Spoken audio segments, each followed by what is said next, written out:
इतिहास में अक्सर कुछ शानदार नाम कहीं गुम हो जाते हैं। आज हम एक ऐसे ही खोए हुए खजाने की बात करेंगे, विक्रमशिला महाविहार। भारत का एक ऐसा प्राचीन शिक्षा केंद्र जो वक्त की धूल में कहीं दब गया था। जब भी हम पुराने भारतीय विश्वविद्यालयों की बात करते हैं तो सबसे पहले नालंदा का नाम जुबान पे आता है ना? लेकिन क्या आप जानते हैं कि उसका एक बहुत ही शक्तिशाली प्रतिद्वंद भी था? एक ऐसा विश्वविद्यालय जो एक बेहद खास और कह सकते हैं रहस्यमयी विद्या में माहिर था। तो चलिए आज इसी गुमनाम महाविहार की कहानी को जानते हैं।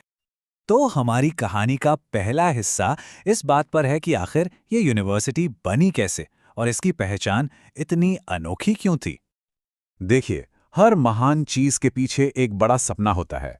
विक्रमशिला के पीछे भी एक सपना था, और यह सपना देखा था पाल वंश के महान राजा धर्मपाल ने।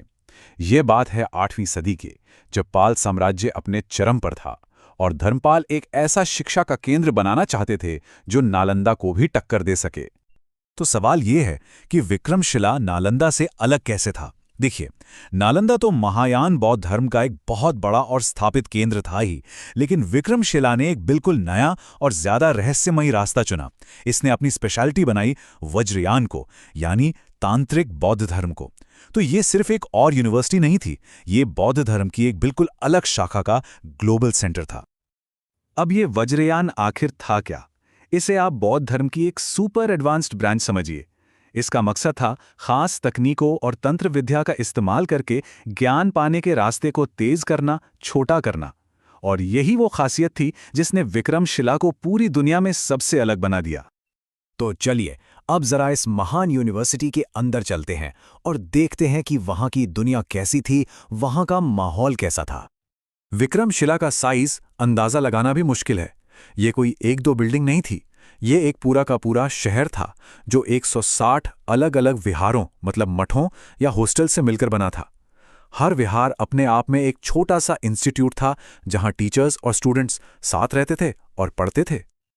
और इस शहर की इंटेलेक्चुअल वाइब सोचिए जरा। 100 से ज्यादा दुनिया भर में मशहूर प्रोफेसर्स यहां पढ़ाते थे और उनके ज्ञान को सोखने के लिए 3000 से ज्यादा स्टूडेंट्स मौजूद थे। मतलब हर तरफ बस ज्ञान, बहस और चर्चा का एक जबरदस्त माहौल था।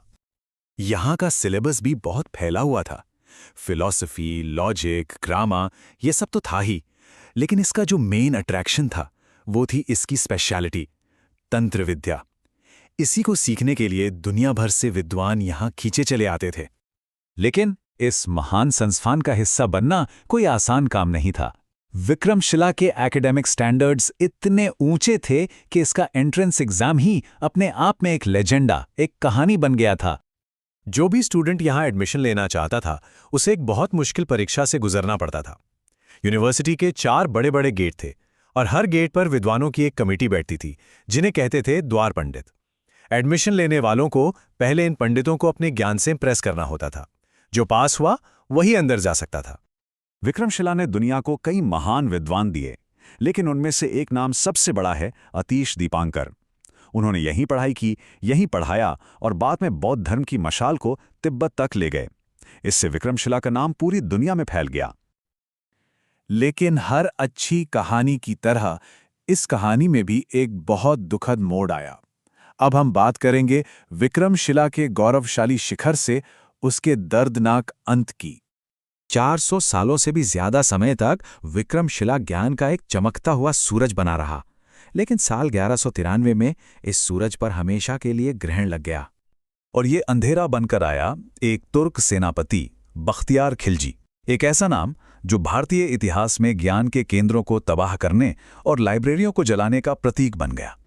खिलजी की सेना ने इस महाविहार को गलती से एक किला समझ लिया और उस पर हमला कर दिया। उन्होंने इसे पूरी तरह से तहस नहस कर दिया।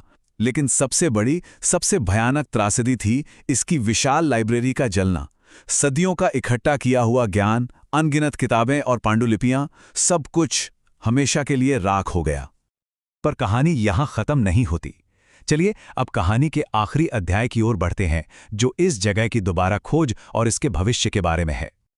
सदियों तक गुमनाम रहने के बाद 1960 के दशक में इस जगह की फिर से पहचान की गई। बाद में आर्कियोलॉजिकल सर्वे ऑफ इंडिया ने यहाँ खुदाई की और तब जाकर दुनिया के सामने इस महान यूनिवर्सिटी के सबूत आए। और अब इतिहास एक नया मोड़ ले रहा है। आज विक्रमशिला की विरासत को फिर से जिंदा करने की एक बहुत बड़ी योजना चल रही है। ठीक उसी पुरानी जगह के पास 200 एकड़ जमीन पर एक नया सेंट्रल यूनिवर्सिटी बनाने की तैयारी है। जमीन अधिग्रहण को मंजूरी भी मिल चुकी है और ये उस खोई हुई विरासत को फिर से जगाने की तरफ एक बहुत बड़ा कदम है। और ये हमें एक बहुत बड़े सवाल पर लाकर छोड़ देता है।